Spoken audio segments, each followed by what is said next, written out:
December শনিবার বিকেল ৩ ঘটিকায় শহীদ আমিনউদ্দিন স্টেডিয়ামে মাদক বিরোধী প্রীতি ফুটবল ম্যাচ ২০২৪-এর আয়োজন করা হয়েছে।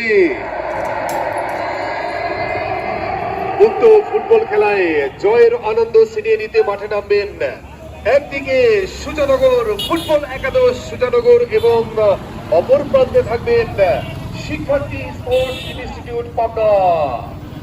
ভাই খেলা হবে হাড্ডাহাড্ডি লড়াই।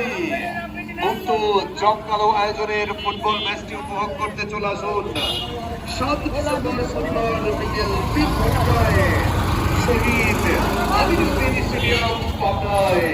মনে রাখবেন জীবন একটাই, মাদক থেকে জেলা প্রশাসন মাদক